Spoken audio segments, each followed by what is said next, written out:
Boom. Howdy, fam. Anthony Dream Johnson here today, co-founder of the Brave Man Group, founder of 21 Studios, founder of the 21 Convention, the 22 Convention to make women great again, the Patriarch Convention to rebuild the patriarchy, 21 University at 21university.com and on the App Store on your phone, and about 10,000 other things on the internet you can go download, have fun with, watch, and enjoy. That was a quick video trailer you just saw from an upcoming event, the 21 Convention 16-year anniversary for men. It's going to make men alpha again. So it's sponsored for today's show. You can learn more at the link in the description. It's at 21studios.com, link at the top for live events. And you could choose your event for men, for fathers, for women. Come out, have a great time in Orlando, Florida. Get it October 14th to 17th. It's about 75 days away. And that's Friday through Sunday. A lot of speakers going to be there, almost 30 we have on the roster between all three events. One's for fathers, one's for men, one's for women. They all happen at the same time, same hotel, same venue, same weekend at 21 Summit.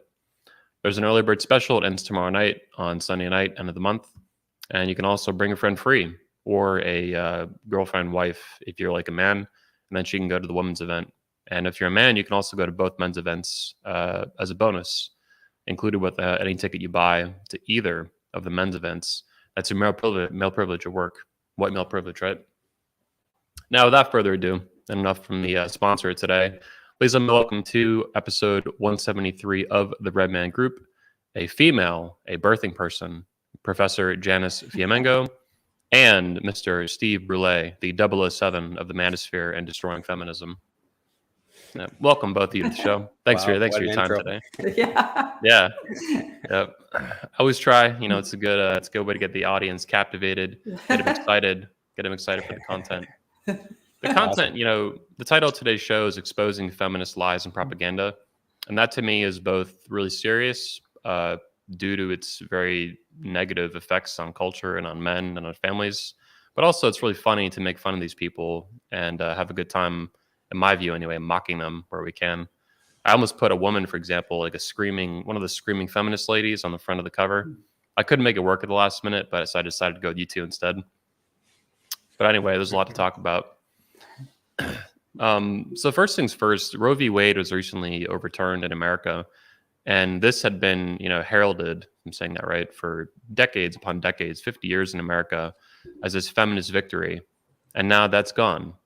And many have said, and I think it's probably true, but I want to hear what you guys think, that was one of the biggest, probably the biggest defeat for feminism and the biggest victory against feminism, maybe in recent history in America and the West.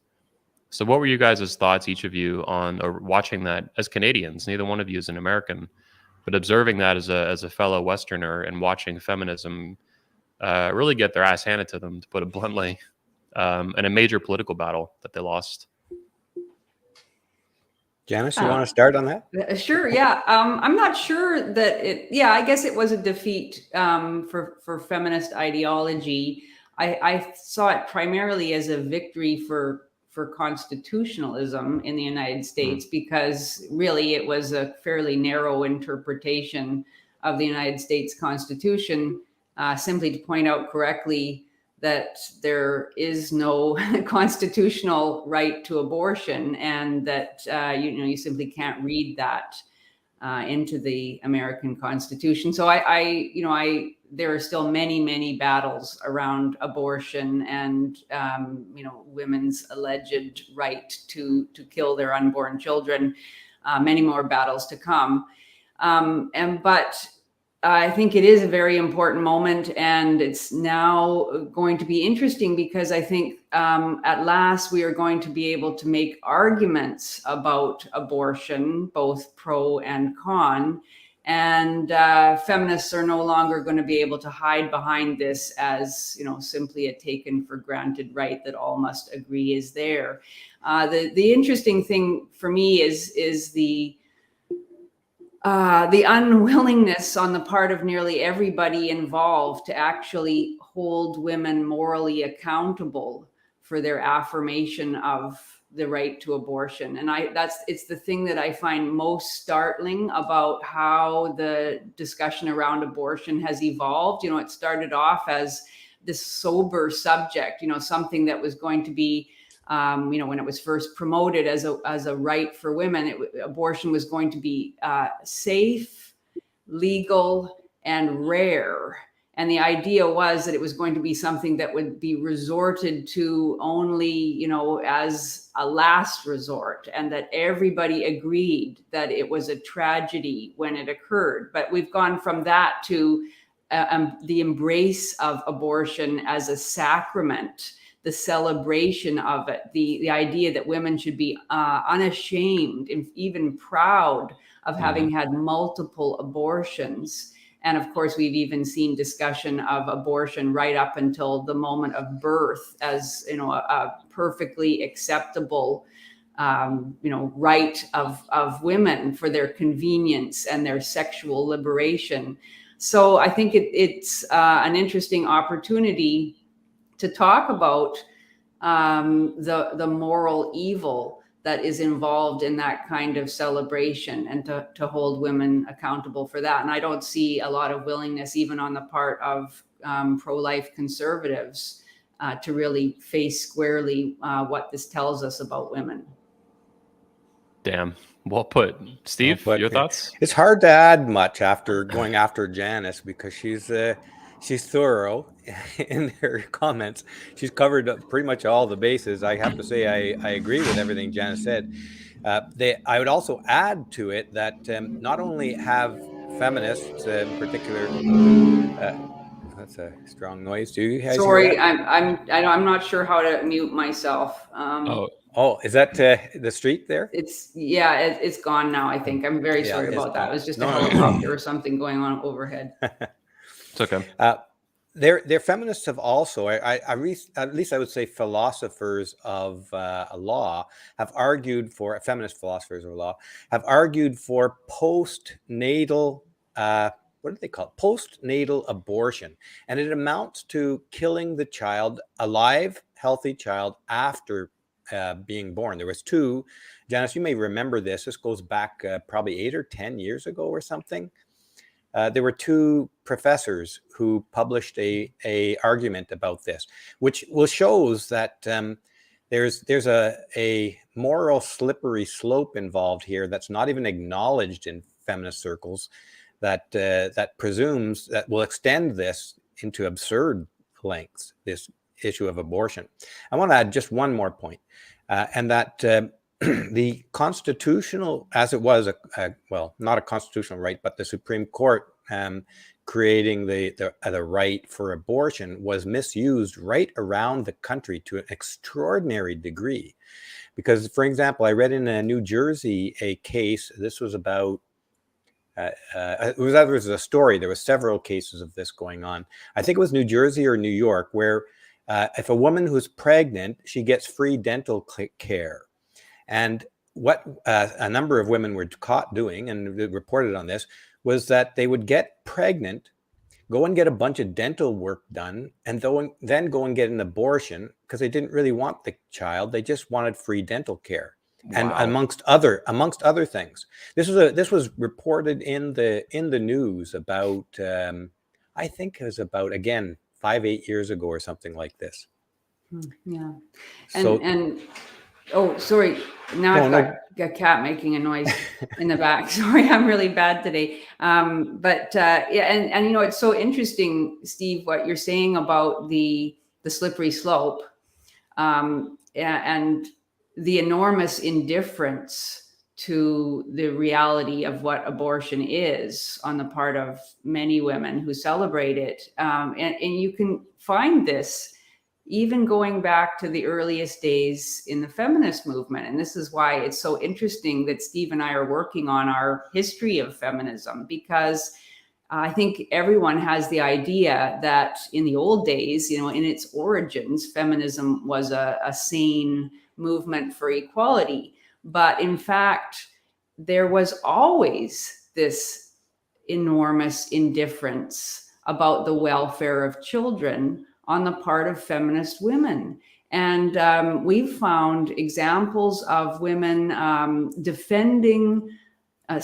feminists defending women convicted of infanticide, women who clearly planned the killing of their newborn infants. In one case, a woman in Philadelphia in 1876, I believe, I may have the date wrong, who smashed her child's brains out on a bedpost, then hid the baby under the bed, and when she was discovered, claimed that she had fainted on the child during delivery.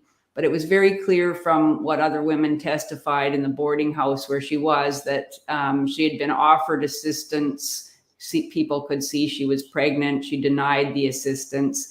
And feminists created a narrative about her of wronged innocence. And in order to have her conviction overturned, it was, in the end, it was commuted. Very few women were ever convicted or punished, at least, even if they were convicted for infanticide, which was an extremely common crime in the 19th century. In fact, one historian estimates that about 60% of homicides were of children under 1 year old, the vast majority of those killed by their mothers. And so to see the indifference of feminists, even then, to the well-being of children and their willingness to defend women convicted of killing their children, I think there's a straight line between that because the conviction of moral innocence on the part of women is so strong and has always been so strong in the feminist movement. It's not surprising that you can draw a straight line between that attitude and the attitude towards abortion of most feminists today. Yeah, Yes. it's I want to add, it's just amazing to hear. I heard you talk earlier too about the accountability of women. The innocence to the point of absurdity beyond absurdity. They're innocent no matter what, and it's part of this like no accountability thing. And it is wild to see these women want to get away with it, even like a post-birth abortion. There was even a governor in America who got in trouble for this a little bit anyway. When he went on the radio, I think in Virginia, and it was like maybe 2019. And he talked about advocating for this in his state, and it really is just insane. It's almost like Ayn Rand would talk a lot about when she was alive, like a philosophy of death, that these people, not just feminists but any kind of collectivists that they worship. It's like this worshiping of death and this total destruction against life. And it's almost too like I've heard other people talk about. It's like women want to play God. They want to choose who lives and who dies, what babies live and what babies die, even after they're born. Like it's like Steve was talking about. It's like a living baby literally came out born, and now they just want to kill it and get away with it and face no consequences for anything. And you mentioned too, Janice, like these pro-lifers even who won't hold women accountable for anything. And that itself is also aggravating. It reminds me, too, of this news article I wanted to pull up. Sadly, it's a Florida senator, which is embarrassing to my state and most people born in it. But this is Marco Rubio put forward a bill with some other Republicans and even, I think, a few Democrats in the U.S. Senate. They want fathers to start paying child support from the date of conception now that Roe v. Wade is overturned and all this kind of stuff. So I want to get your guys' thoughts on this. I mean, child support in America is already this huge scam, in my view, and a lot of people who analyze and look at feminism. But they want to actually push this now federally, so nationwide in America. They want fathers to start paying child support all the way from the date of conception, even be responsible for it after the fact or retroactively. Like if they didn't find out they were the father until I looked into the bill a little bit. Until, let's say the father didn't find out the child was born even until 6 months after the child was born, they would be responsible for all this back pay child support, even when the child wasn't born yet, even when the child didn't even, hadn't even taken its first breath. What are your thoughts on this then of, basically these men, these senators and stuff who pretend to be, pro rule of law and pro family and stuff. They want to now force men to pay child support for children that are not even born yet. Was this something you kind of expected to see, or is this a surprise, or what are your thoughts on this? Steve, do you want to speak to this? I've got a lot to say about it, but okay. I'll get a few points in. I'm sure you're going to cover my points as well. I think a lot of this has always been about power, and money, of course, is power. So I mean, the law holds even men who aren't the father of the child accountable for child support. And they say this, they use the rationale of best interest of the child. But I think if you look into the decisions that they call best interest of the child, they always end up being truly best interest of the mother. And I think that has its roots in the gynocentric culture that we have that goes back forever, you know. And if I might just say one or two points about the previous topic before I let this go that have been on my mind. Sure. You know, I did a video about this God complex that women, feminists particularly, have, that resides in the sense that and I think in part I argue a lot of things in this video, but in part it comes from, maybe this is just conjecture, a theory, that it comes from the fact that the baby is grown within the mother's body. And as being part of the mother's body for 9 months, or being growing within there for 9 months, a mother or women might have a tendency to see the child as their own body, as their own property. And they even talk on those terms a lot, you know. So that in the mentality, and I wouldn't say that this is a healthy way to see it. I would say it's a way that some women may tend to be encouraged to think of it. And so for them to think of killing the child, it's not really like killing somebody else. For them, it's like it's their property, it's their body. They have a right, even after birth.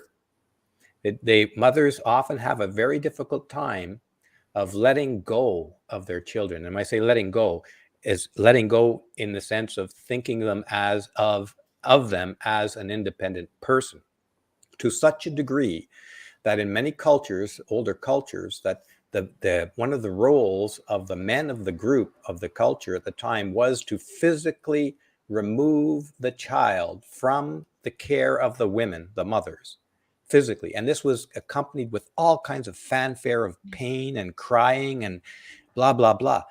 And that kind of tells you how deeply the psychology of that is my child, that is my body.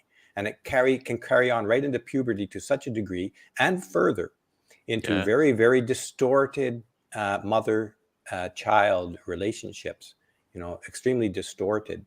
We call them son husbands in the manosphere, when the son functions like a husband because the mother has such an aggressive over-attachment to the son, especially single moms, but it can go beyond that. They use the son as like a husband, especially if there's no husband around, but even if there is one who maybe is kind of like a pushover or something. And it's really bizarre and unhealthy. Very unhealthy. And it's an indication that we do really need the strengthening of the father, the male presence in our culture. Yeah. And the father presence in particular. And I applaud these fellows who are participating in your father's group for doing that. One last point before I pass it to Janice or you, is that it's such a degree, our gynocentrism is such a degree that infanticide was separated out from murder to be a separate and lesser crime than murder. And it is to this day a lesser crime.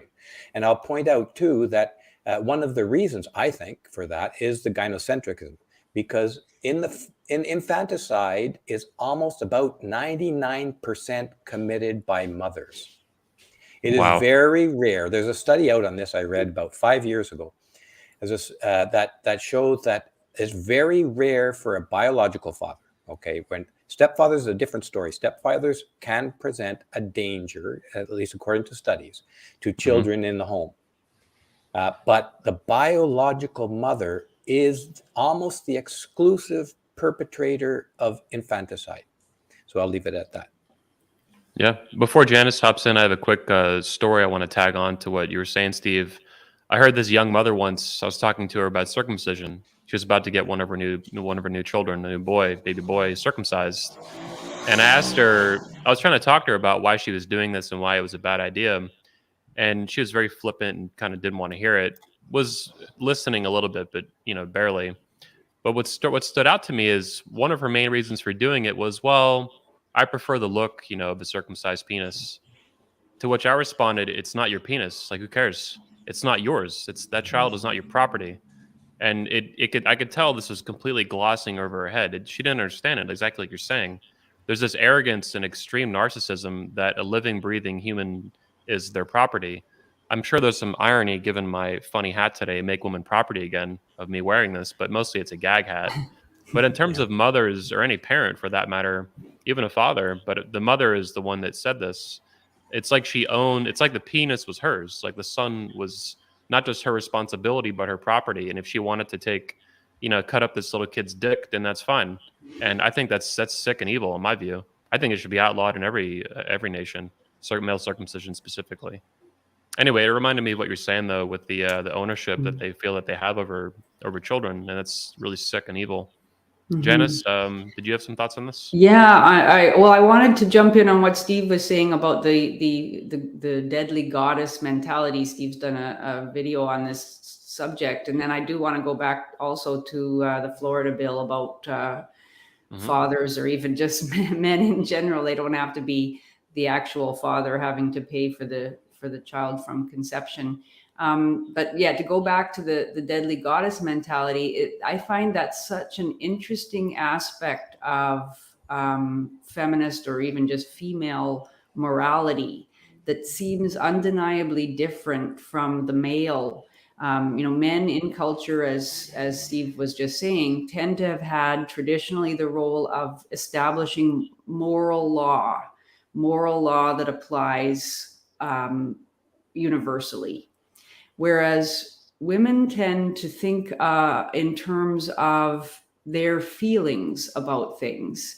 And we see that, I think, particularly amplified in feminist theorizing about various issues. It comes up very clearly in questions of sexual morality, where there is no longer to be any kind of general moral law about sexuality, right? The exact same act can either be a perfectly consensual and, healthy to be celebrated act, or it can be an act of sexual assault that should result in the alleged perpetrator being put behind bars and losing everything, or at least being publicly disgraced and perhaps losing his job and never being able to work again in his chosen profession, all depending on how the woman feels about it.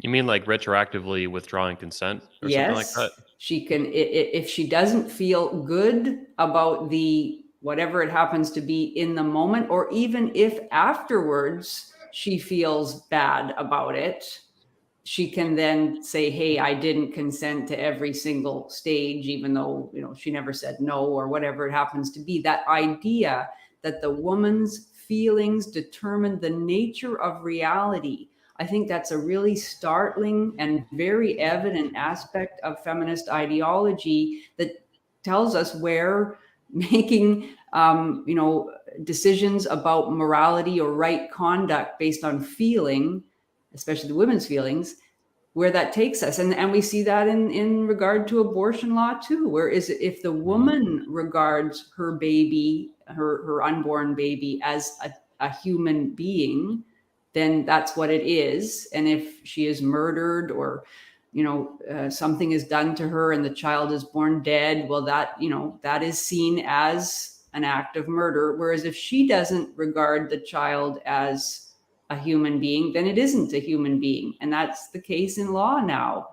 And that's quite a startling statement. I think it tells us a lot about the kind of morality that inheres in feminism.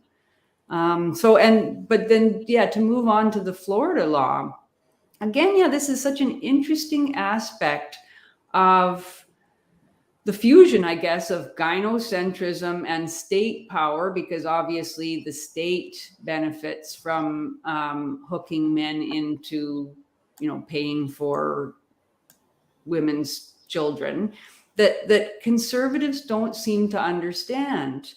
I was listening to a debate by a bunch of pro-life conservatives about abortion, and it was on the Daily Wire backstage show. And it was extraordinary, the unwillingness on the part of those, it was like 4 men and 1 woman. They were insisting that the sexual revolution had harmed women and only women. They were taking, making the line that that abortion harms women, that most women are coerced into abortion, so that it's sexually predatory men who are responsible for abortion. The women are innocent Wow. victims. It was extraordinary. It really was. And Who are ultimately, some of the guests, if you don't mind me asking? Was this like a Matt Walsh, Ben Shapiro? yes, Matt Walsh and Ben Shapiro were there, and Wow.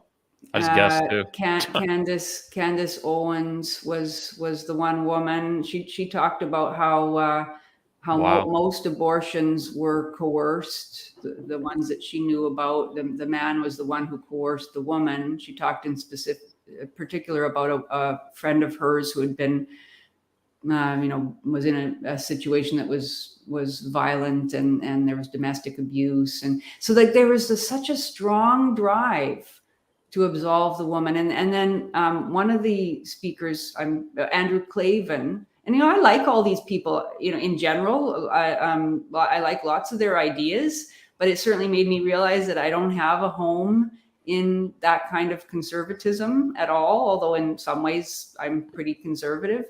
And so Andrew Clavin said that there was discussion about, amongst feminist circles, there was discussion about forcing the man to live with the mother of his child and to pay child support. And he got a big grin on his face, and he said, "Hey, I accept the challenge," or something like that, or yeah, well, Wow. let's talk about that. But what he didn't understand was that is not the feminist position, and unfortunately, it isn't the position of any of these conservative states.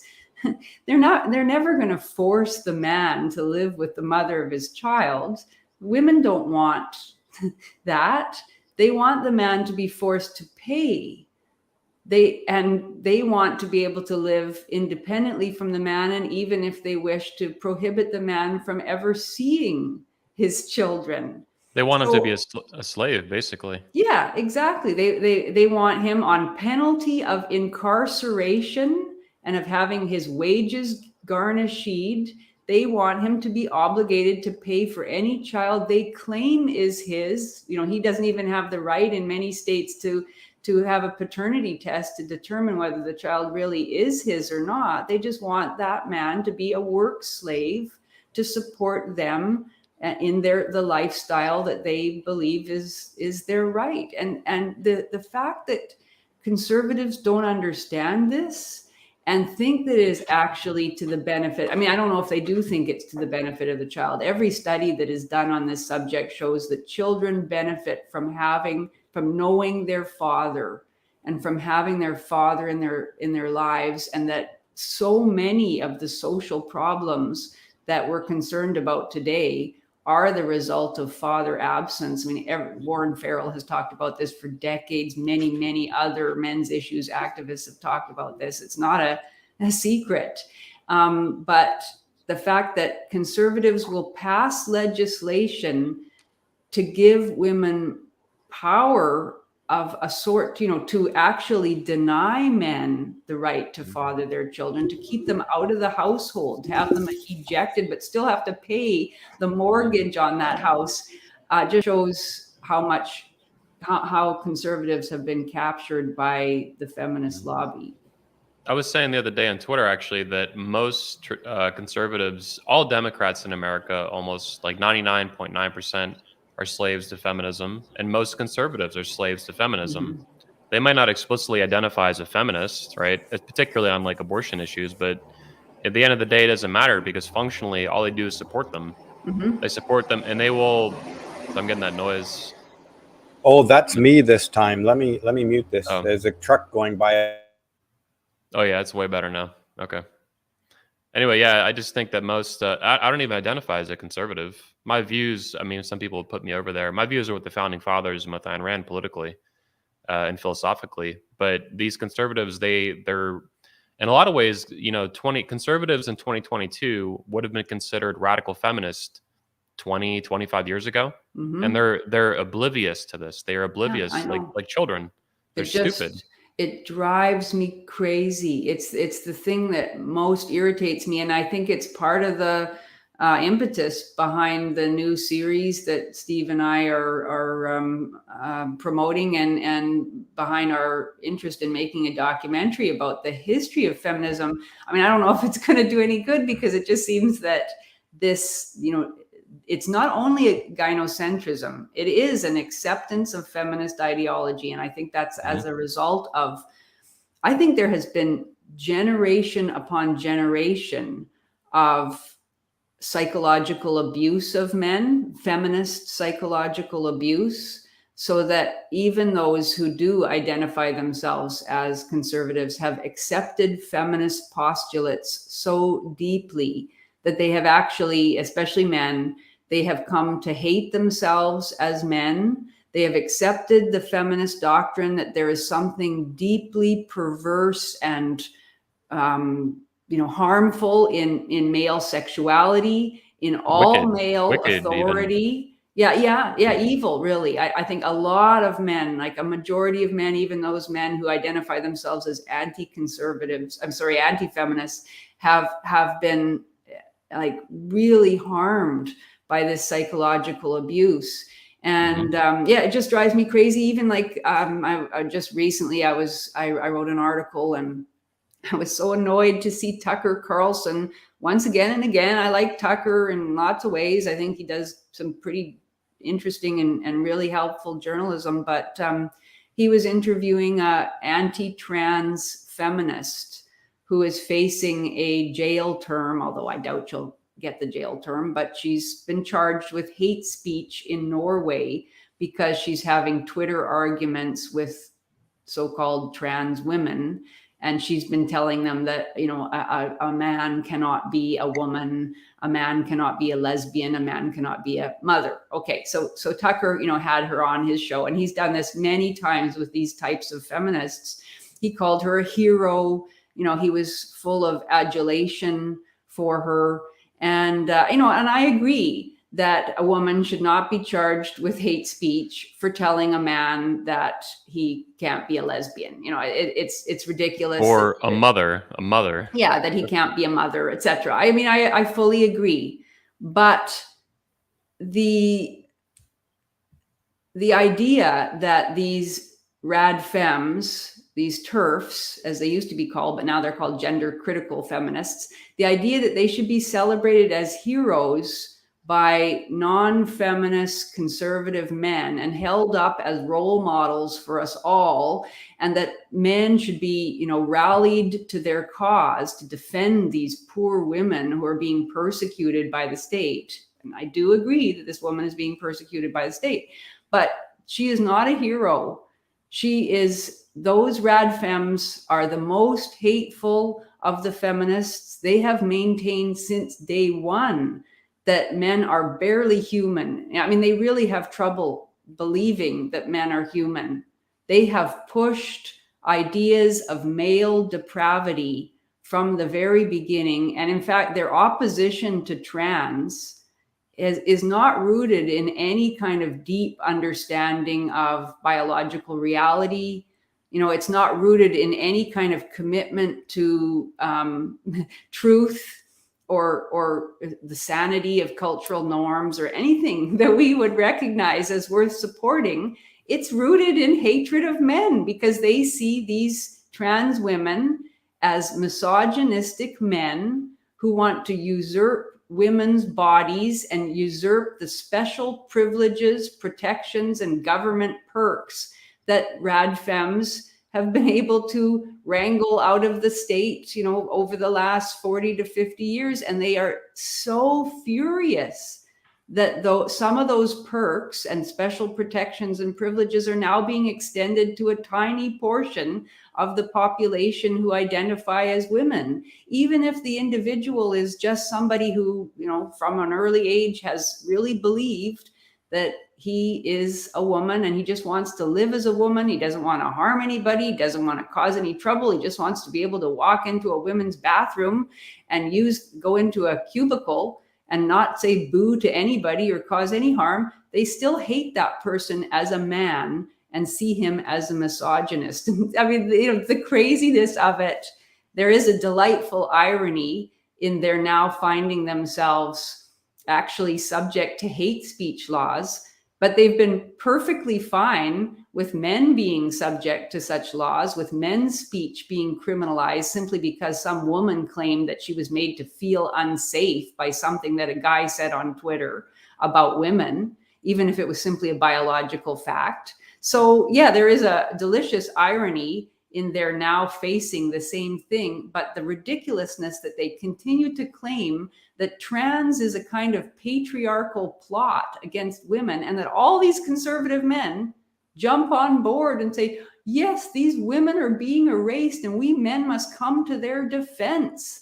Wow, these are the very women that would have men absolutely disempowered, criminalized for even looking at a woman, and unable to see their children, unable to be the head of their families, etc. So yeah, it's just infuriating to see how willing men are to be co-opted into that feminist movement.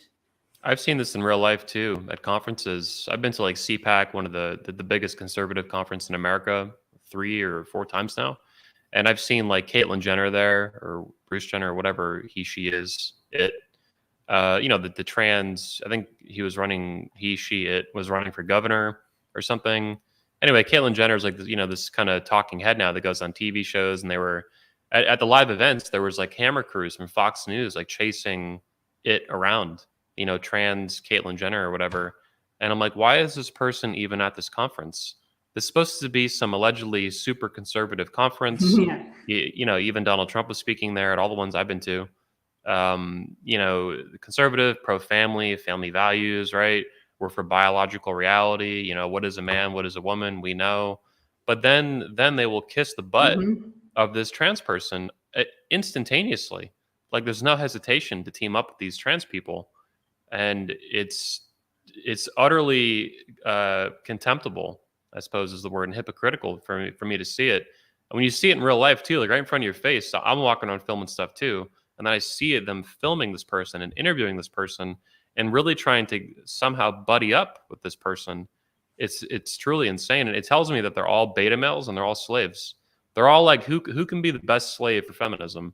And that's what I see with Marco Rubio, is like mama's boy from South Florida, unfortunately. So, embarrassment to my state and Floridians everywhere.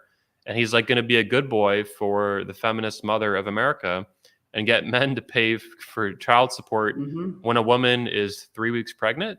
What does she need? Gummy bears, vitamins? What is the child support for? This is so delusional to me. It's like the open enslavement of men to just be even more of a slave for feminism and the gynocracy. But he won't suggest that perhaps women should marry the fathers of their children. Yeah. He wouldn't do that, right? No. Even though everybody knows that financially, emotionally, she's going to be way better off overall. And families are certainly the bedrock of a conservative society, but conservatives won't say that. So yeah, I know it is remarkable. And like that's just to keep banging on about our documentary project. The thing that's been so fascinating to me about doing this intensive research into the history of feminism is that it was always there. And like nobody knows that. And, I just saw recently Ben Shapiro did a short, I think 12-minute video called The History of Feminism That Leftists Don't Want You to Know. And it starts off, as conservatives always do, by saying that feminism was once a movement with noble aims, and that it was interested in equality. And the only thing I think he said about the first wave was that they wrongly assumed that women were the same as men, and that's wrong. The movement never had what we would consider noble aims. It was never interested in equality. And in fact, feminists never said that women were the same as men. They always made two separate and contradictory arguments. One was that women were as good or better than men, and that in any time you saw an instance where women had not made the same achievements as men, that the reason was always sexism. We still see that today. That was back there in the early movement. That was one of the arguments. The other argument was that women were clearly morally superior and different from men, better, morally better, and that they required special protections, special privileges, etc., so that their superiority and their difference could be protected and promoted, because it was for the good of humanity that it be so.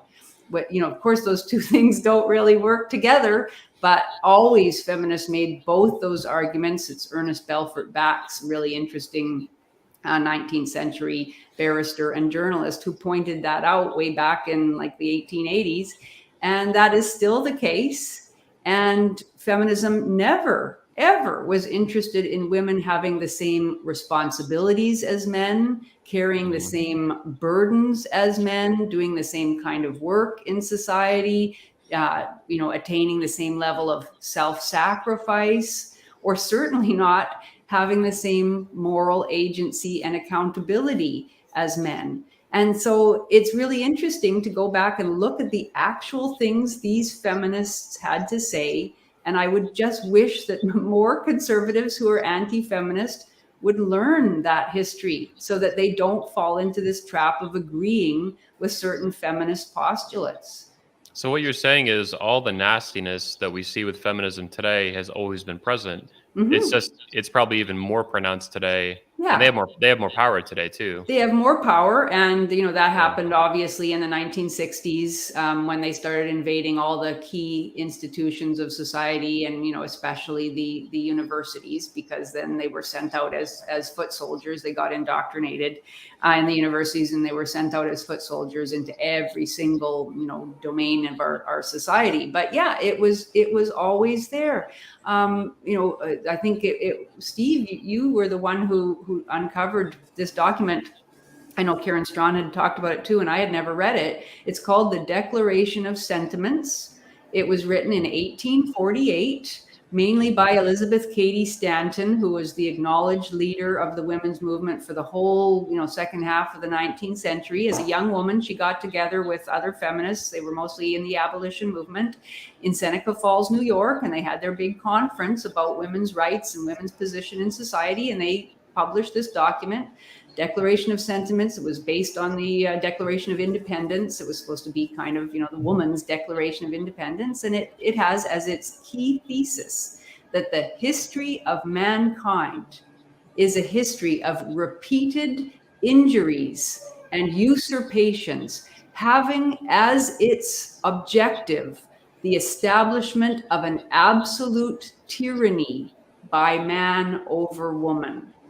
And then they have all these, subclauses explaining allegedly how this absolute tyranny is being established through repeated injuries and usurpations. So there's nothing good. They have nothing good in 1848 to say about men. The whole history of mankind is that history of atrocious mistreatment and oppression. And men signed that document. That to me is... wow. What were they thinking? Did they actually believe that their sex had done nothing to protect and provide for their women folk over the whole history of humanity? And that's what I mean when I started thinking as I was reading all this stuff, and, there's way more even worse somewhat later in the century, both in Britain and in the United States. They always wanted to destroy the family. They always said it was an oppressive institution. They always wanted women to have sexual freedom. Free love for women was an important rallying cry, even in the 19th century. They never cared about the children that would be produced from these free unions. They always defended the murderers of children. They always said that male sexuality was predatory and base and sinful, whereas of course women's sexuality was wonderful and was to be liberated, etc. All the things that we already see was there. And it just made me think, like, you know, so that's 170 and more years since men signed a declaration saying that men were responsible for nothing but evil and pain and oppression.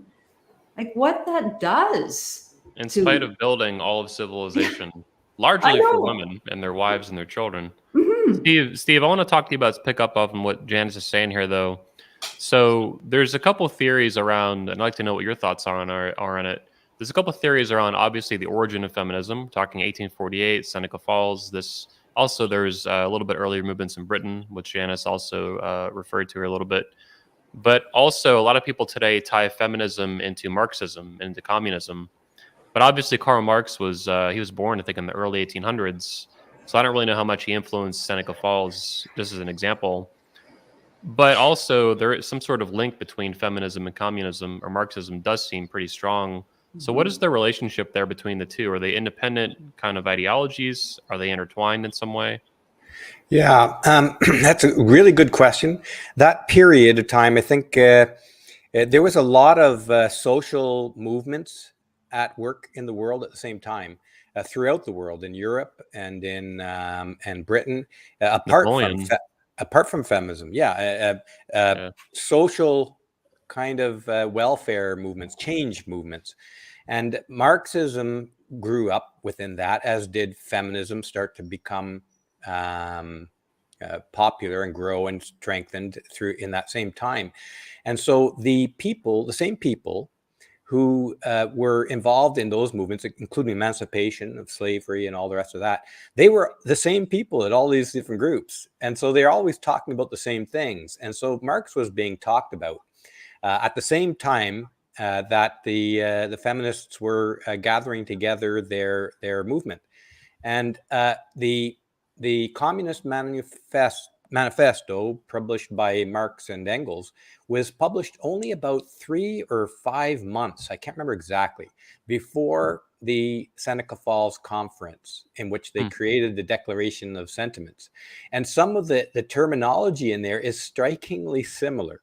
Now, you could argue that manifesto, Janice pointed me out this when we were talking about this earlier, that that wasn't available in English at that time. But that doesn't mean that the ideas weren't being discussed amongst that rather tightish community of international intellectuals, leftist intellectuals. So I would be extremely surprised if that most of the group that got together at Seneca Falls weren't aware of the Communist Manifesto and the ideas within it, even if they had not seen it or read it. I'd be surprised if they weren't actively influenced by those ideas, because it's a bit striking at the similarities that they've written into that document, you know. And I'll give you the prime example here. This is a really good example because Janice brought it up earlier. The phrasing in the Declaration of Sentiments of the history of mankind, the relationships between men and women, where they say that having been oppressed on all sides by men, you know, this is the kind of phrasing that Marx used to refer to, I think, the proletariat. Is that right, Janice? Sure. Yes. Yeah. So Marx claimed that the oppression was class oriented. You know, the bourgeoisie oppressed the proletariat, but the exact same ideas were taken and turned into the gender oppression, where men are the bourgeoisie and the women were the proletariat, oppressed on all sides. So I think there's no doubt that all of these ideas were floating around in all of these communities, including the emancipation communities. Yeah, for sure. Yeah, I agree. And if you go back even further, like if you go back to Mary Wollstonecraft, Yes. in the British context in 1792, she writes A Vindication of the Rights of Woman. But she was also, as a lefty intellectual, deeply influenced by the French Revolution, So, this idea, like both leftism in general and feminism in particular, I think share that idea, this fascination with the notion of starting society over again, rebuilding it from the ground up out of the rubble of the old, which must be, completely torn down, and the notion that you can change human nature itself if you change the social structures. That is deeply there in Marxism. It was deeply there in the architects of the French Revolution, that notion that there really is no such thing as human nature.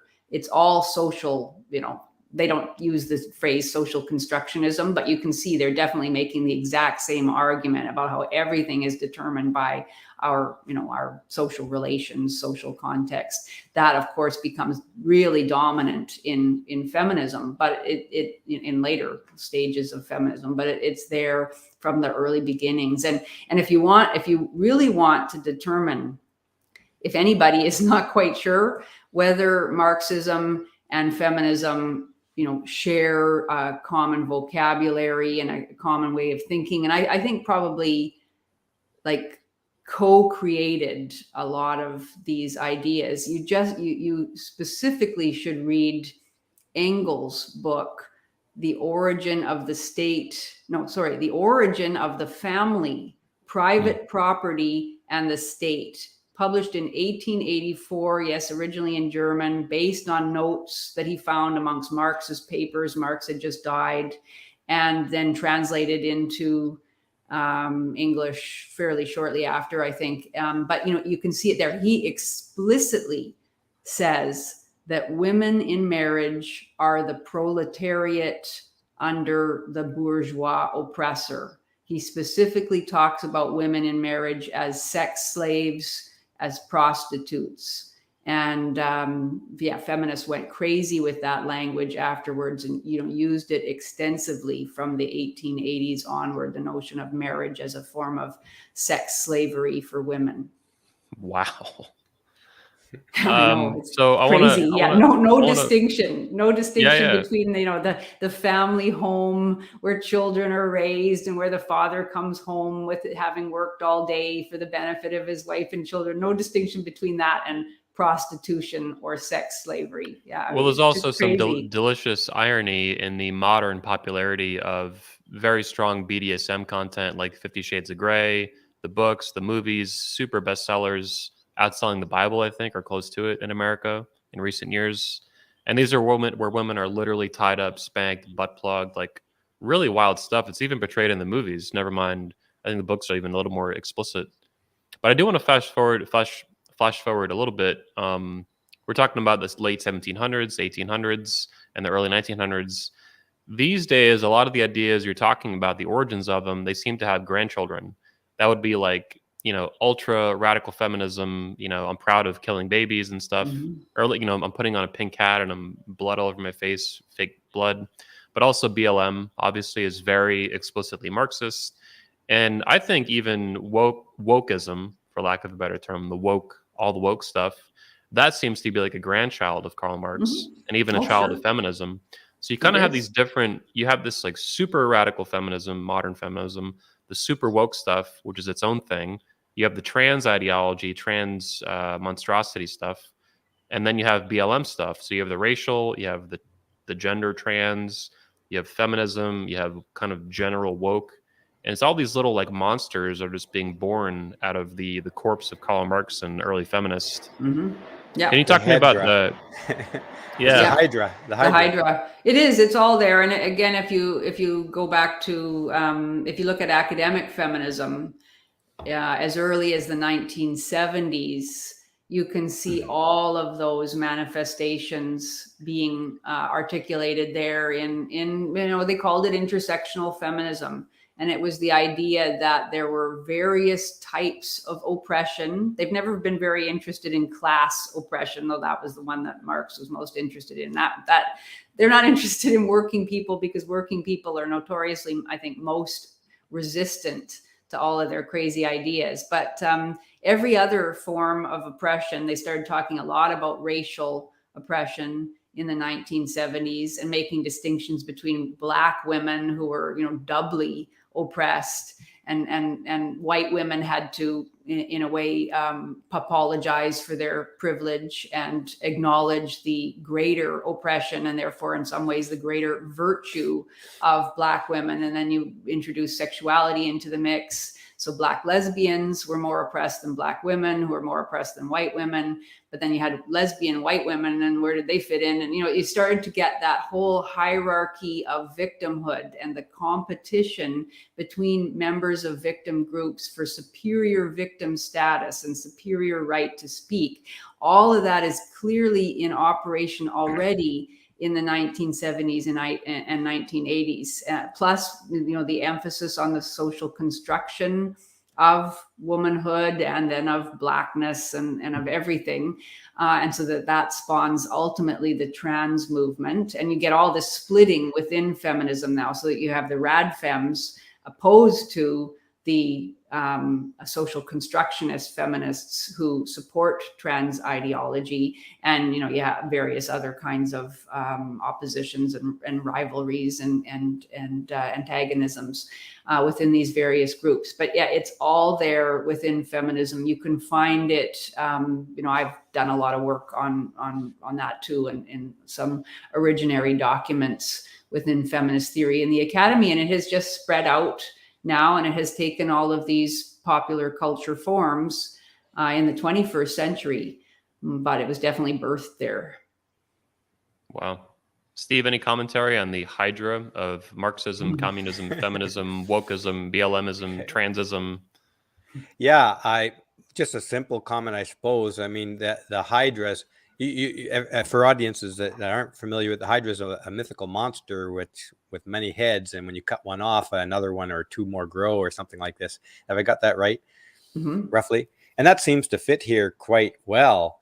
And I think the key to killing the hydra, you can't cut off its heads because they just grow back. We have to go to the root. The root of feminism is the lies. The lies that are even in their founding document.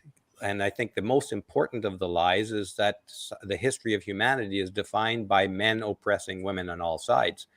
And we can demonstrate that is demonstrably false.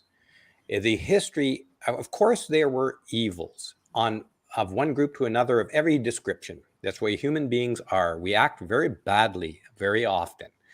But the history of male-female relations is a history of men seeking to woo women, to convince them to mate with them, and then to provide and protect them. And men fight among themselves for that. But it's never like you can't characterize the sweep of history as being men oppressing women. If we must characterize the sweep of gender history of relationships between men and women, it is more accurately characterized by men trying to woo women, not rape. Rape is a very rare, and it's almost a non-influence on the evolution or the population of humanity. Now, I'll give you an example as to why of that. But the sweep of history is characterized by men trying to woo or convince or seduce women into mating with them, then protecting and providing for both the women and children, and building the civilization within which that can be done. That's the sweep of history, the true sweep of history. Now, I want to just touch quickly on this idea of rape, because feminists are obsessed with rape. If you ask a feminist, they will probably say that the world is populated by people who are children of rape, which is utterly false, because the genetic analysis of human history, going back to the origins in Africa, will tell you that approximately 80% or more of women reproduced, but only 20% of men reproduced. That means that women are choosing the dominant men. That's the statistic. There's no argument against that. If rape was a significant contributor to the population of humanity, we would see we would probably see almost the We would see, say, a much more distorted or equal representation in the genetics of present-day human beings. We would see men who could not seduce women. We would see their genes popping up all over the place.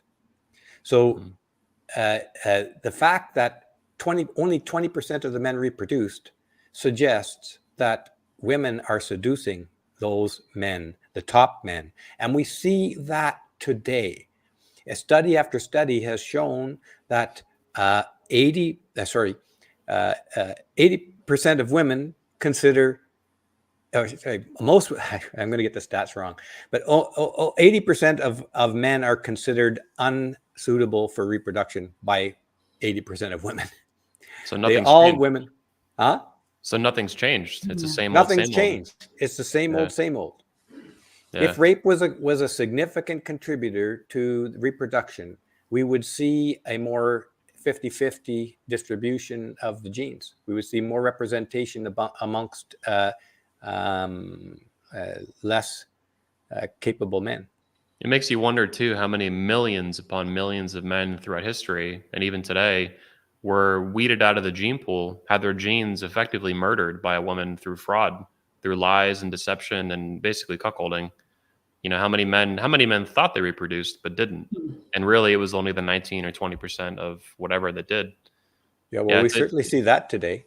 Yeah, paternity fraud.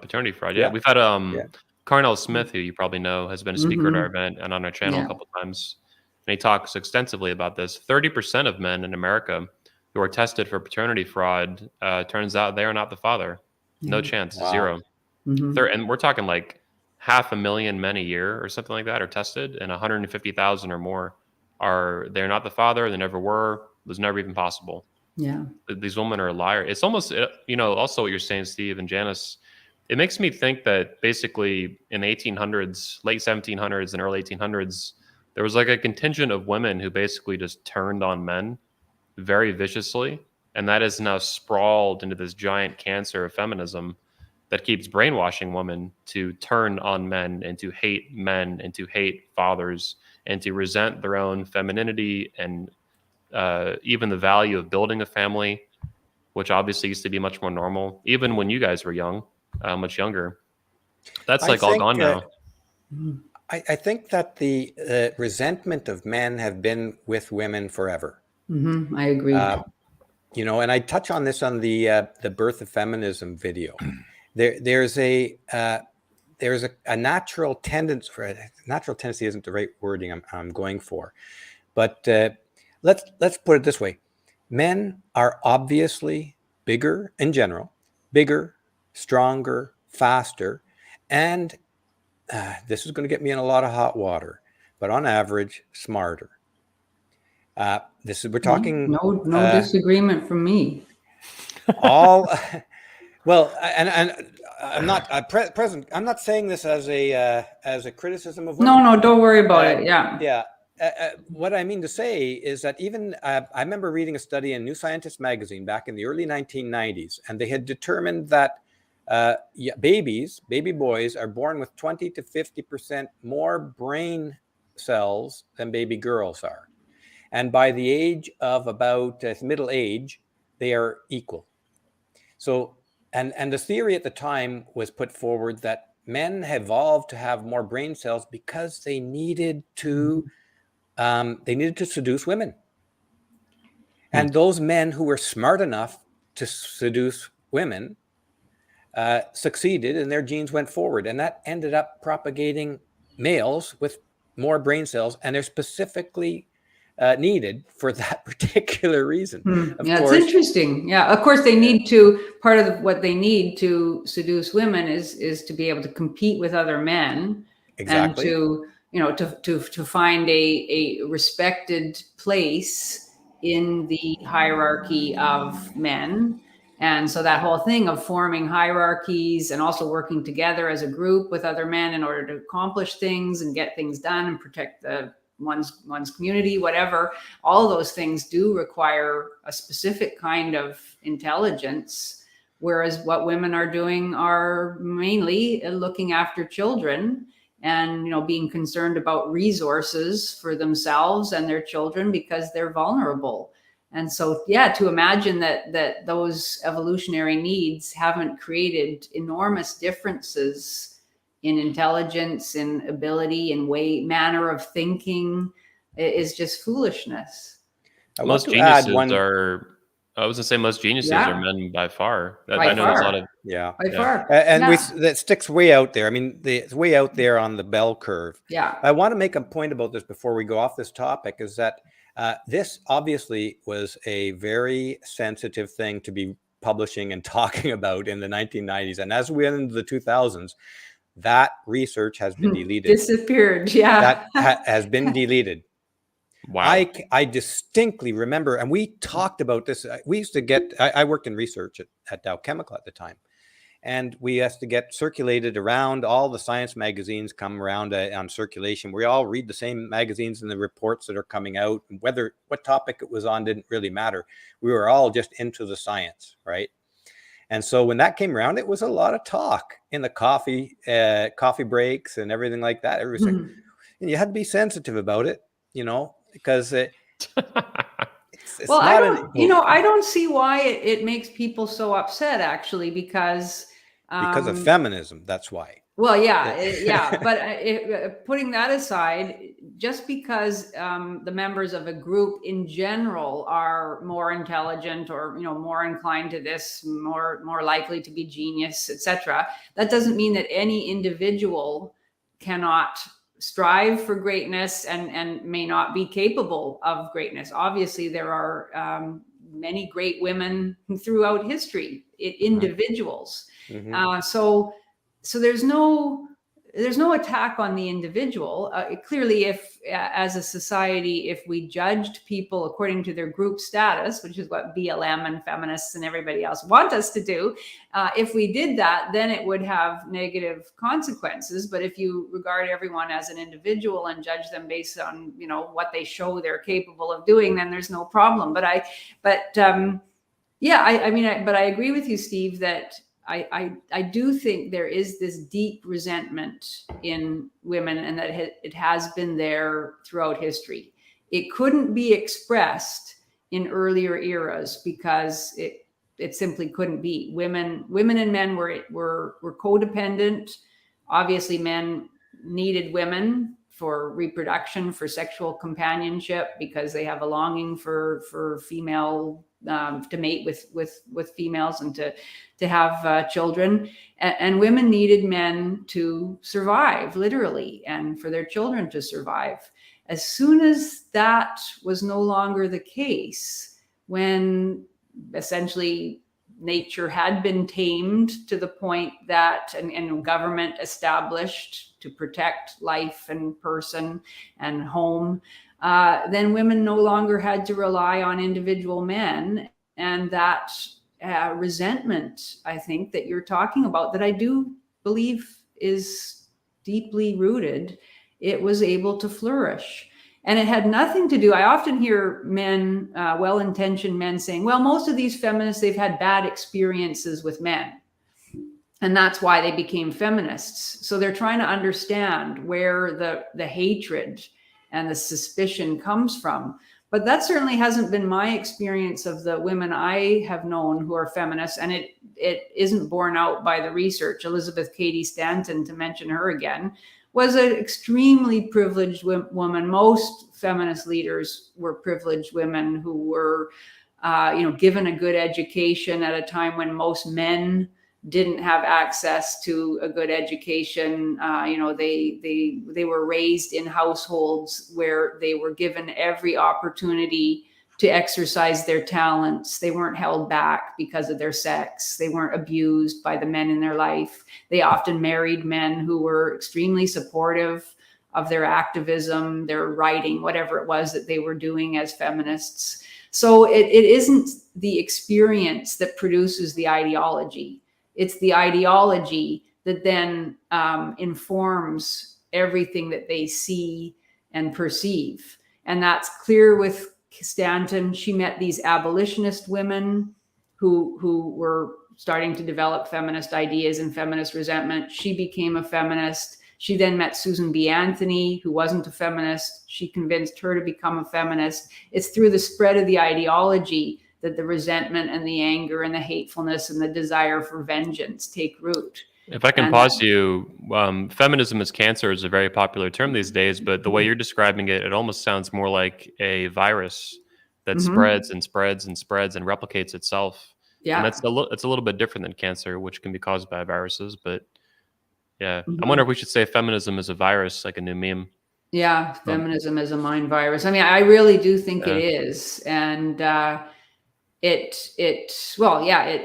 that's why, as Steve was saying, we really do need to get to the root of it and just, absolutely destroy it at that point, because sort of accepting any of its postulates and accepting any of the shame that men have been forced to take into themselves, accepting any of these ideas about female moral superiority and how we need women because women have a deeper empathy for others, or women care more. They're angels. They're angels, Janice. Women are angels. I mean, it's really it's so obvious that is actually the way to ruin a group of people. If you tell them that they have been wronged and that they weren't responsible for that wrong, and because they were so deeply wrong that they had no agency and still have no agency, so they're not responsible for anything bad that they or their group does. Wow, I mean, it is a recipe for a deep attenuation of moral agency, and that's what we witness today everywhere in our society. And it's no surprise that we witness it, because that's what the ideology teaches. So anybody who wants a sane society has to reject everything about feminism, including this idea, as Steve said, that men oppressed women. They never did. That's one of the centrals. And I think the general sense of the root of the Hydra, feminism, is lies. They started with lies, and look at how, like lies always do, they grow and they transform into other lies and other lies and other lies. So you see this proliferation of lies today around feminism, like all sex is rape, that a woman's feeling, how she reanalyzes their feelings in the past about her sexual relation is a rape. It's all comes from the beginning is like Orwell would talk about this kind of thing. You get the lie, you get them to believe the lie, and then you can get them to believe anything. So we have to attack the lies that are at the core of feminism. And one of the principal lies I said earlier is this arc of history being men's oppression of women. History does not support that interpretation in any manner. I want to touch on just one other thing here. When we talked about female resentment of men, I think part of it comes from a female mating choice strategy in which women and the male community talks about this a lot, test men. When in the psychology of testing men, it implies that you look down upon them. You must pass this test. You must pass this other test. Look at how you failed this test. You failed. You failed. You failed. This is all kind of shaming, looking down upon movement. And psychologically, that is accompanied with a resentment, a kind of a paradoxical resentment of that other person.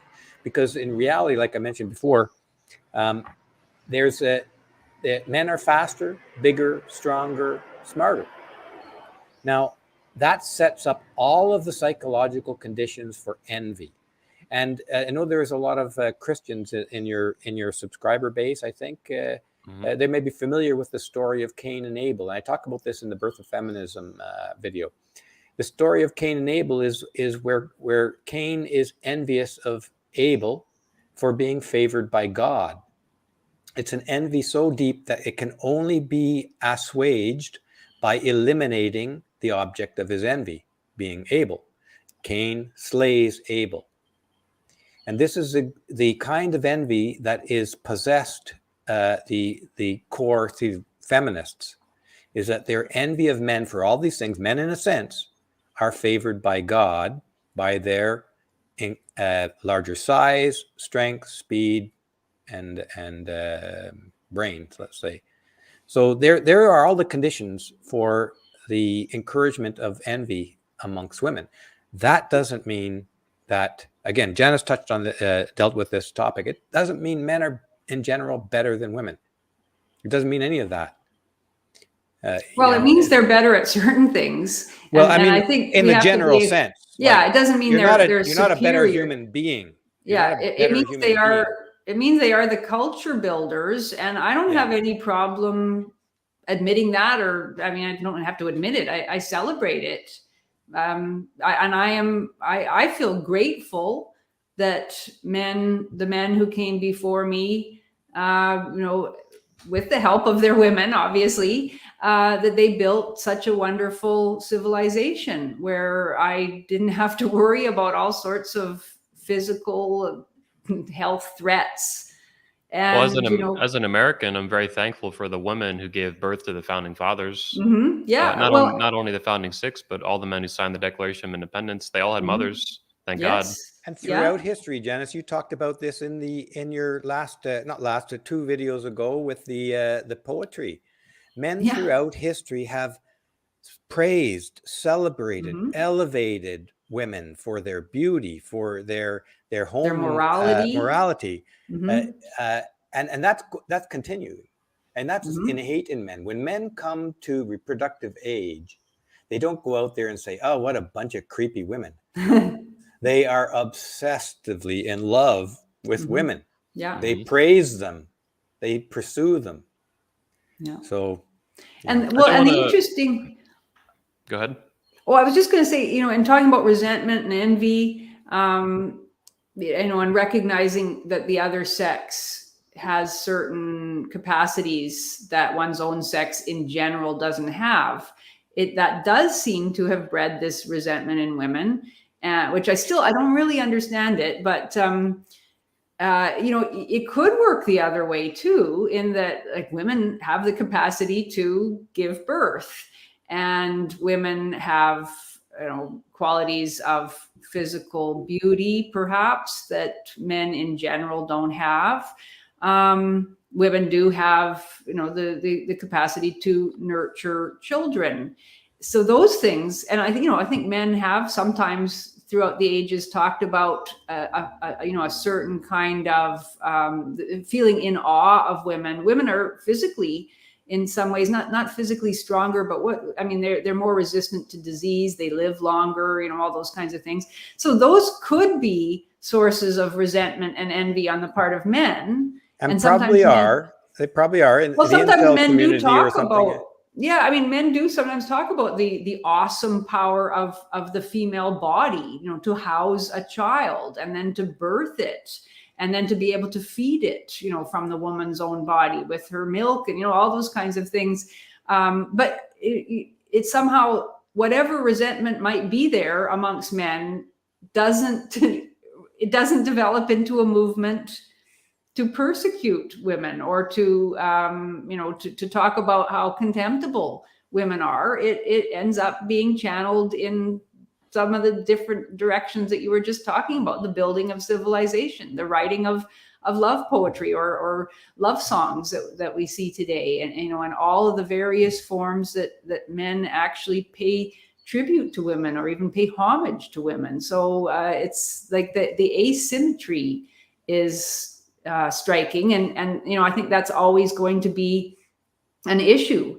It is an issue, I think, that men, that many men never really get the chance to have a woman of their own and to have their own family that they're judged and found wanting.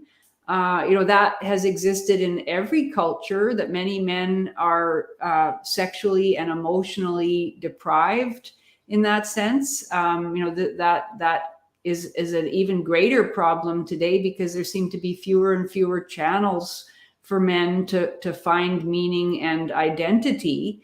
And now on top of that burden that men always had to face of proving themselves as men, proving themselves as worthy of a woman's love, now they have, this mountain of propaganda aimed at telling them that they're nothing, that, as Anthony said on that program, the future is female, and that men are awful, and that all men can do, if they even want just not to be hated quite so much, is to do nothing, as Susanna, I always forget her last name. Susanna Reid. Oh. Walters. Susanna Walters, the professor from Northeastern University, who wrote that article in the Washington Post called "Why Can't We Hate Men?" And she said, all you can do, men, if you want to not be hated quite so much, is to step back, step away from the power. We've got it. Let women vote for feminist women. Let women take over, because women are so much superior and will do such a better job. So. And it's just amazing to me that with that mountain of hatred coming at them all the time, and the other pressures that, the evolutionary pressures that have always been there, that more men don't hate women.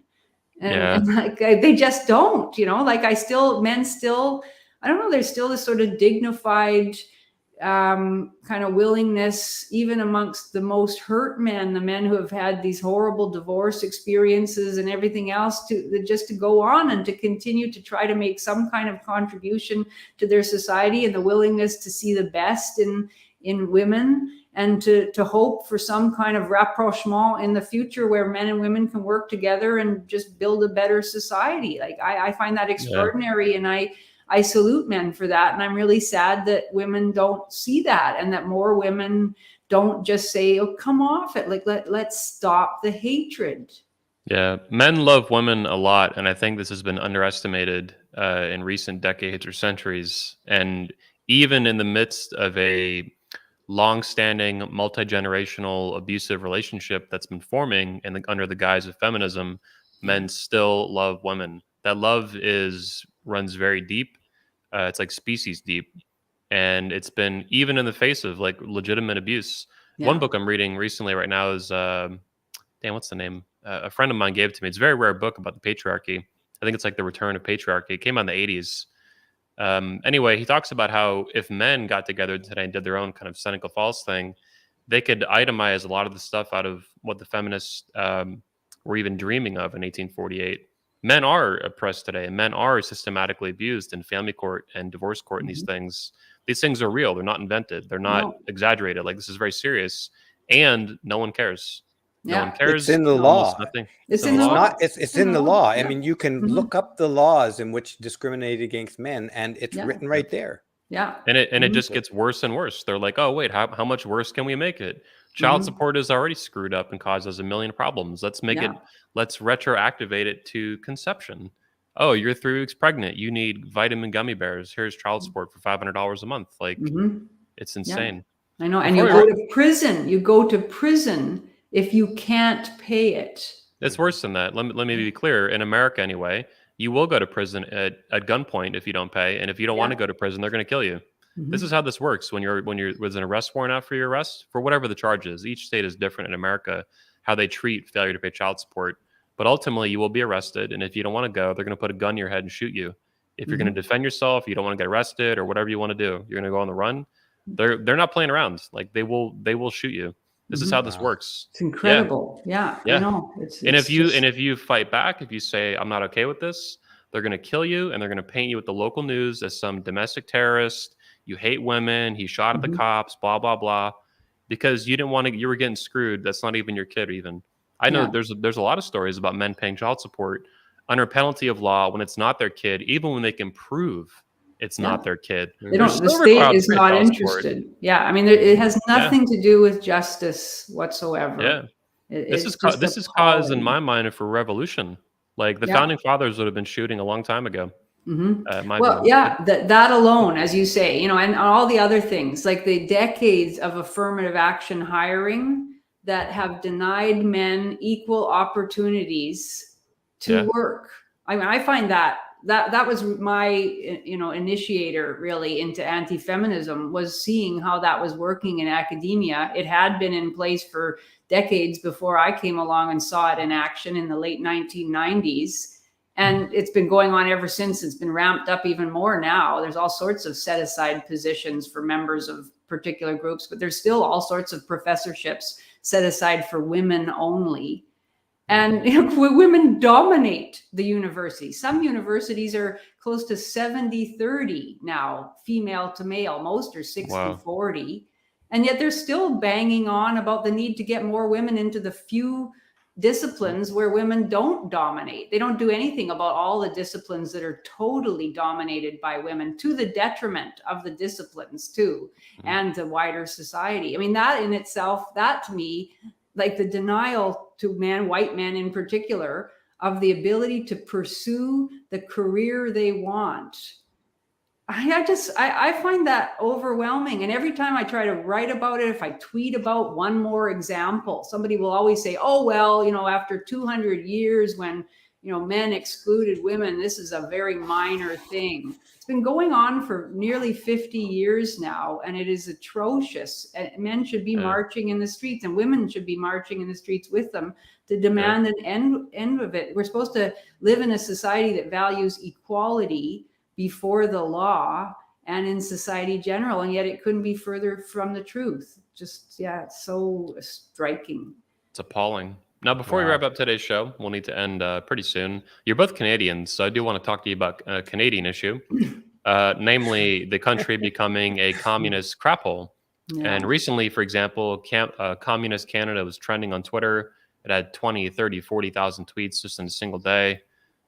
This is not news to either of you, but as both of you being, in my understanding, born and raised in Canada, what are your thoughts on Canada turning towards communism politically and socially in these issues? Was it always like that? Does this concern you? Are you going to flee Canada? Like, what's either one of you can go first on this? Communist Canada. That's a big topic. I've been saying similar things for years since the pandemic started, but I think there's a general push for socialism all the way around the world through the World Economic Forum. And that's not really news. Their Great Reset, in there they detail out some of what they're going to do, how they're going to do it. And yet people say, if you talk about it, a one world government, for instance, which they explicitly are pushing for, they will call you a conspiracy theorist. So, I mean, how do you fight with the complete denial of what's right in front of your face? And we know that Trudeau was a child of the World Economic Forum's Young Global Leaders program, as were quite a number of other global leaders. I think the Macron in France was one of them. There's a lot. Mm-hmm. In any case, I don't remember all of them, and you can probably Google it, find out. But Trudeau, for instance, is implementing exactly those policies that the World Economic Forum wants. He's preparing Canada to accept the one world government as defined by the World Economic Forum. And you see the recent legislation. I think there was one proposed in the US and there was one in Great Britain, which I think was adopted. And in Canada was proposed. And I'm not sure if they actually passed it or not. And the effect was to give the World Health Organization sovereign control of your country over to the World Health Organization in the event of a global emergency. Mm-hmm. Now, there's an old saying that says, if you let governments take total control on the basis of an emergency, they will always find an emergency. And what did the World Health Organization just do last week? Tedros, the leader of the World Health Organization, he had put together a committee, I think of 15 people, to study the monkeypox virus. And they determined, by vote, a majority determined that it did not warrant the classification as a global emergency. Tedros overruled the committee and declared it a global emergency anyways. Wow. I didn't know that part. He overruled it. And been in the news for the last few days. And I encourage anybody listening to look these things up if you have any doubt about it. I've looked into this World Health Organization. It has tentacles everywhere, everywhere. Now, we have a global emergency. There's a pretty damn good chance that then Trudeau and other world leaders will then enact emergency powers on that basis again. Yeah. So, and that's just on top of the things that you guys know that Trudeau's already done. I mean, he enacted emergency powers because of a truckers' protest in Ottawa, a truckers' protest, a peaceful truckers' protest where they had barbecues and big air toys bouncy for castles. Kids, bouncy castles, and about a significant number of Canadians supported Trudeau for that. And this comes back to my main point. Trudeau's a tyrant, okay? And he froze people's bank accounts. He has political prisoners in jail. One that just got released last week. He just I think yesterday or the day before. Tamara that Leach. Woman, Leach, just released. Okay, Trudeau is a tyrant. Tyrants don't have any power that the people don't let them have. So I put this on the people of Canada, who, my own fellow citizens, who support Trudeau and don't speak out against him. And that includes everybody in the mainstream media in Canada. In case you haven't know this, but back 2 years ago, Trudeau gave a $600 million of grants to the mainstream media, the media he deems qualified. And lo and behold, the mainstream media protect Trudeau. Yeah. And this was on top of $2 billion a year given to the Canadian Broadcasting Organization in Canada. So I mean, you can say that similar things happens in the US, but not to this scale. All of the media that the majority of Canadians will watch is controlled by the Liberal government of Canada. All of it. There's small news outlets that you have to go look for, and every time they put something out there, the mainstream media in one swell will then call them all conspiracy theorists. No matter Rebel what News it is, and stuff like Rebel that. Right? News. Yeah, Rebel An News. awesome site. True North. True North is another good one. Yeah. And there's some independent people doing stuff out there too. And those are the only people reporting the truth, but they don't have the audience necessary to inform the Canadian public as general. So it still comes down to the fact that Trudeau doesn't have power that Canadians don't give him. They should have, and we spoke about this, and Rex Murphy, a great guy, one of the few really, truly worthwhile journalists left in the mainstream media, Rex Murphy. He spoke out very eloquently against the funding of mainstream media before the bill was passed in the House. And all of those politicians who passed that bill had the option, had the ability to stop it, but they didn't. And then Trudeau got elected again. And get this, okay? Jagmeet Singh, the leader of the Socialist Party of Canada, we call it the NDP, they call themselves the NDP, they're just a socialist party, very far left. They have backed up Trudeau's minority government to the hilt. Trudeau's government could fall any day if any of these politicians had one nerve of moral fiber, especially in the NDPs, because they could call a non-confidence vote and he could be forced out of office any day that the politicians determined or decided that they had one spine cell in them amongst them. Does the Canadian government function like the British government in terms of the Prime Minister and how their Prime Minister is very similar? Okay, that's what I figured. Parliamentary system. Yes. Okay. So I got kind of carried away there. I'll let you. That's excellent, Steve. I have nothing to add really, except that Trudeau is an intersectional feminist. That's all he has. Anytime he is criticized for any of his policies, I mean, he ran in last fall in the election campaign, basically on a platform of hatred against the unvaccinated.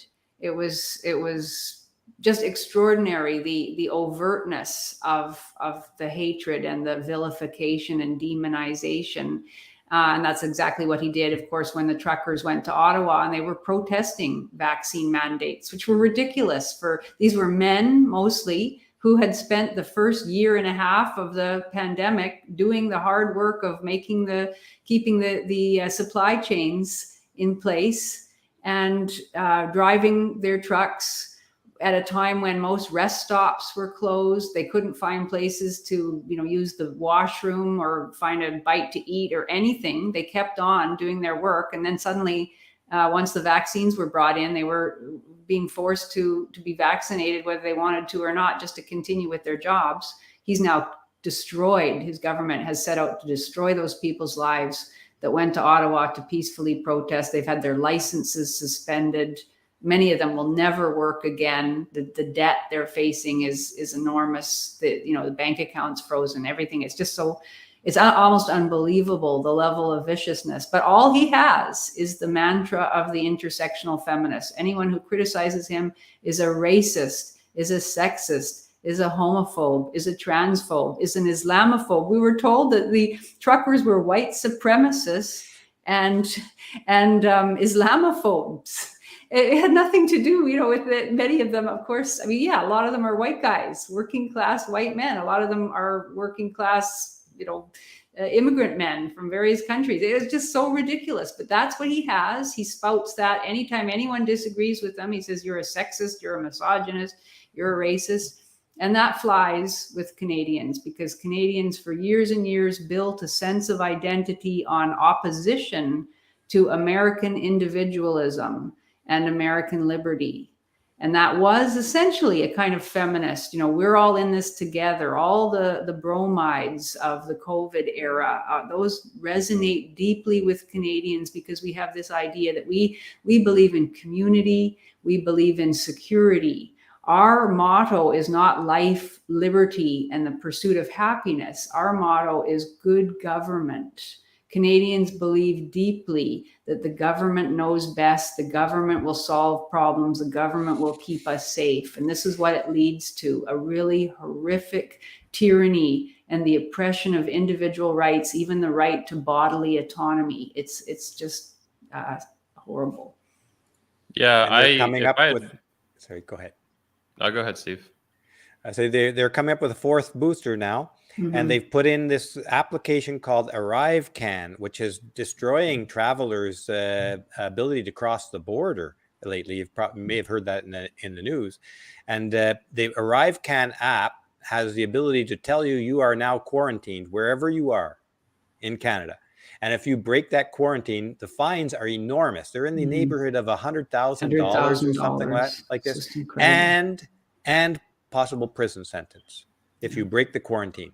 And there are people who are being assigned quarantine who have all their vaccines and all their tests, and yet there is still assigned quarantine. And this app was supposed to be optional at first, okay? Just like the vaccines were initially. Trudeau said the vaccines will always be optional. Yes, and then they're mandatory. Mm-hmm. They're optional, except that you can't participate in Canadian society. Yeah, right. Yeah.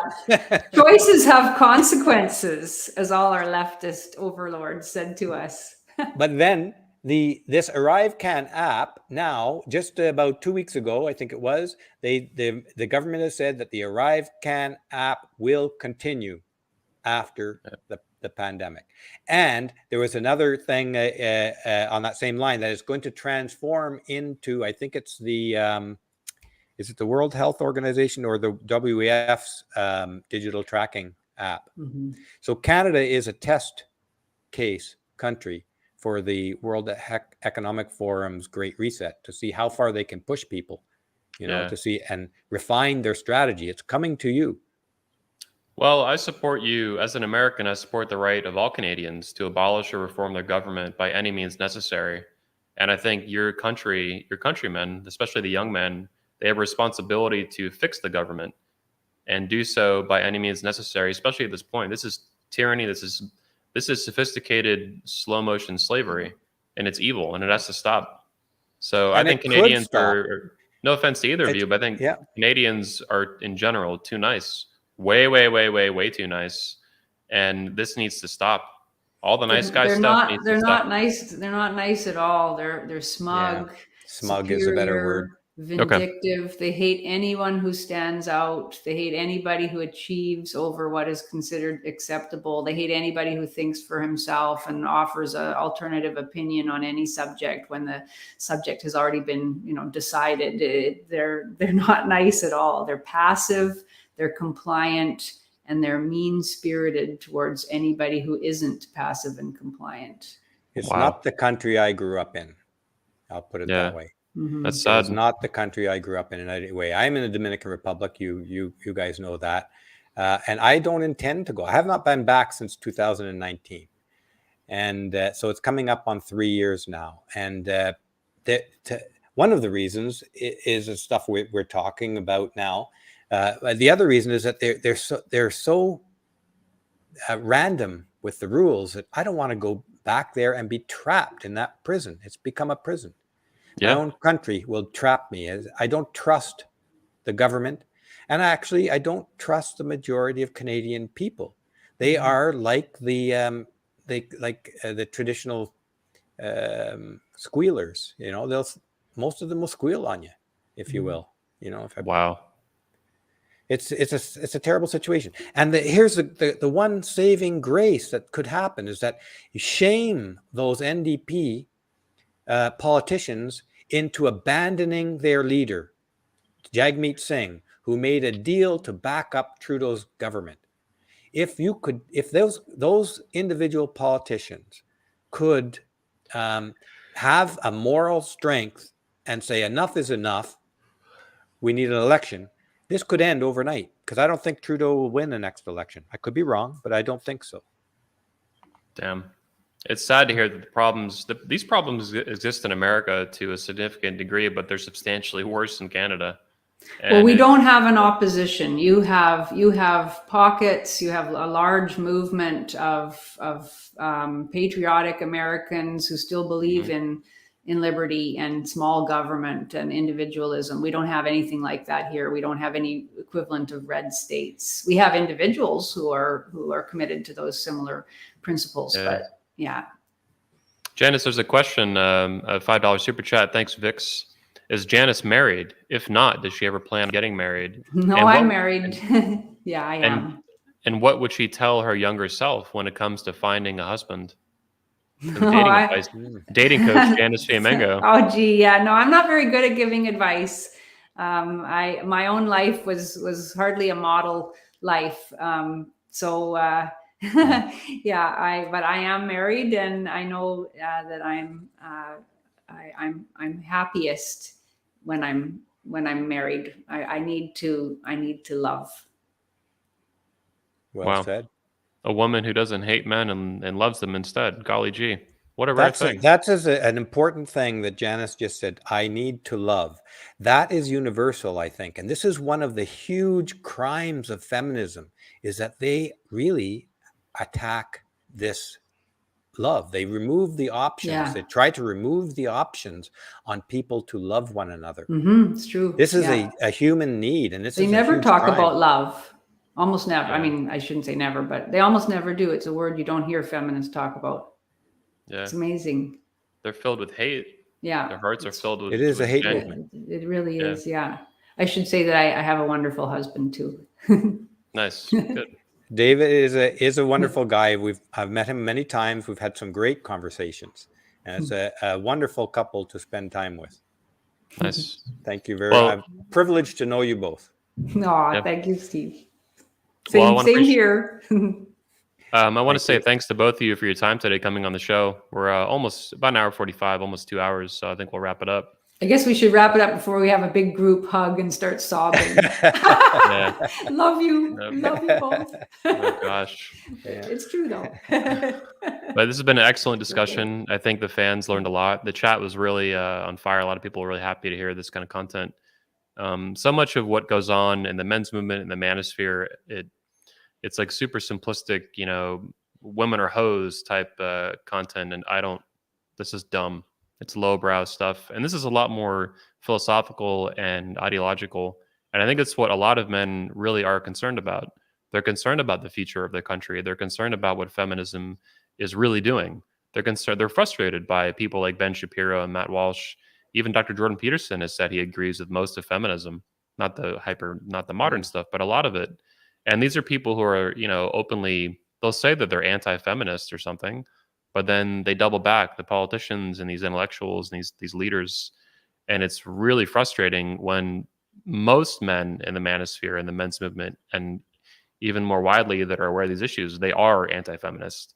It's not a game to them. It's not funny. It's not, they sometimes they will get, wrapped up in some of the whitewashing or whatever you call it, the rose-colored glasses on feminism. It used to be great long, long ago, like some fairy tale, and now it's like terrible. But I think you've both done a lot to dispel that in this episode in like very clear, easy to understand terms. So I appreciate it once again coming on my show. Any final words about upcoming projects? You mentioned both of you are working, I think, together on a documentary on your channel, Steve. Yeah. Yeah. So please visit our channel at Studio B. Yeah, there's a link in the description for everybody watching to Steve's channel, Studio B, and studiobrule.com, right? Studiobrule.com. Yeah, I have to get back to updating that because the deletion of the Studio Brule YouTube channel really threw a wrench in things, bigger than I expected. But everything from the original channel is backed up on Odyssey at Studio Brule Archive, and everything on Studio B is backed up on Rumble at Studio Brule. So you can find it all there. On the project, what we're doing now with what we call the Fiamengo file 2.0, this is fundamentally the research for the documentary. Our dream, is to get the documentary into a theater, because a theater showing is an event. I think as an event, it stands as an event on itself. And I think that's important to have an event like that for what we are going to claim, our thesis here is that feminism is a destructive lie from the very beginning. And so this material that we're doing now forms part of the research for that. One other project I have on the go is it's been on for a long time that I'm kind of stuck on, but I'm hoping to get this completed as well, is a biography of Paul Elam. I started this probably 5-6 years ago. So that's also on the plate. Nice. I didn't know that. Yeah, he was invited for today's show. He wasn't able to make it the last minute, but he should be on the show soon. So I look forward to that too. He has done a lot for men, and I think that's not been reported on enough. Right. So. Yeah, he's had his life is quite interesting. Yeah. Well, thanks to both of you. I appreciate both of your time. Everyone watching, I appreciate you tuning in live. Hit the like button, leave a comment. 1 comment equals like 10 likes, helps the video get traction, get more views, wake up more men from their blue pill slumber of feminist slavery. Janice, thank you very much. You could follow Janice, by the way, on her Twitter, and she's on Gab. There's a link to her Twitter in the description. Steve's links are in the description. Thanks to everyone. Adios. Thank you, Anthony.